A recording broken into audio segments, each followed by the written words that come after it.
Now second question is उदाहरण सहित अंतर स्पष्ट कीजिए। बच्चों इसमें उदाहरण तो नहीं दिए, आप उदाहरण बुक में से देख लीजिएगा। स्वर और व्यंजन में तो हमें यहाँ डेफिनेशन ही लिखना है, उसके एक एक उदाहरण देना है। स्वर वह ध्वनि है जो दूसरी ध्वनि की सहायता के बिना उच्चारित करने बिना किसी की सहायता से बोले जाते हैं। तो उसके उदाहरण आ जाएंगे अ, आ, ई। व्यंजन जो वर्ण स्वर वर्ण की सहायता से उच्चारित किए जाते हैं अर्थात बोले जाते हैं वे व्यंजन कहलाते हैं। तो व्यंजन आपको बच्चों मालूम ही है, क ख ग घ। तो उदाहरण में ये नेम आएंगे, अक्षर आएंगे। सेकंड है वर्ण और शब्द में अंतर। वर्ण और अक्षर और शब्द में बताना है। वर्ण यानी अक्षर भाषा की सबसे छोटी ध्वनि जिसके खंड ना हो सके, अन्य टुकड़े नहीं किए जा सकते, वह ध्वनि वर्ण कहलाती। शब्द उन्हीं ध्वनियों को के सार्थक समूहों को शब्द कहते हैं, यानी अनेक अक्षर मिलकर एक समूह बनता है, उस वे शब्द कहलाते हैं। थर्ड है ह्रस्व स्वर और दीर्घ स्वर। स्वर के हमने पार्ट बताए थे, तो ह्रस्व स्वर और दीर्घ स्वर में अंतर बताना है। जिन स्वरों के उच्चारण में कम से कम समय लगे उन्हें ह्रस्व स्वर कहते हैं। जिन स्वर को बोलने में कम समय लगता है वो ह्रस्व स्वर कहलाते हैं। आपको बताए थे अ, ई, री।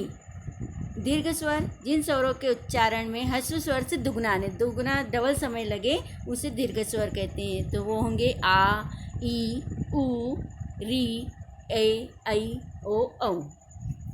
अनुनासिक और निर्नुनासिक स्वर। अनुनासिक स्वर जिन स्वरों के मुख तथा नाक की सहायता से बोले जाते हैं, यानी ये स्वर वे हैं जो हमारे मुंह और नाक से निकलते हैं, बोले जाते हैं, उन्हें अनुनासिक स्वर कहते हैं। जैसे हमने बताया था अंगूर इत्यादि। निरुनासिक स्वर जिन स्वरों को केवल मुख के द्वारा ही बोला जाता है उन्हें निरुनासिक स्वर कहा जाता है।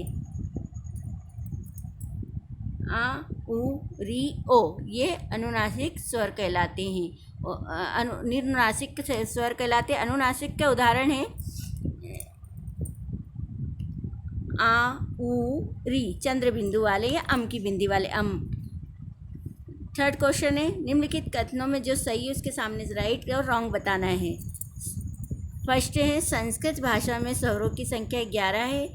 11 तो नहीं थी, हमने 13 गिनी थी, तो ये गलत होगा क्वेश्चन।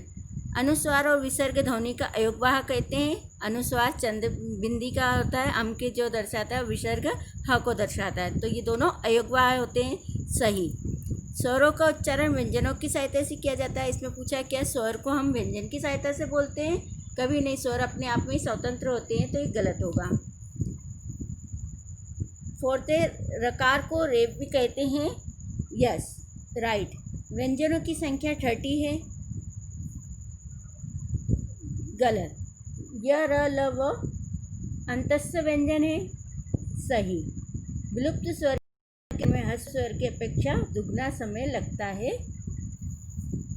तो दुगना समय तो दीर्घ स्वर में लगता है, इसमें तो 3 गुना समय लगता है, इसलिए गलत होगा।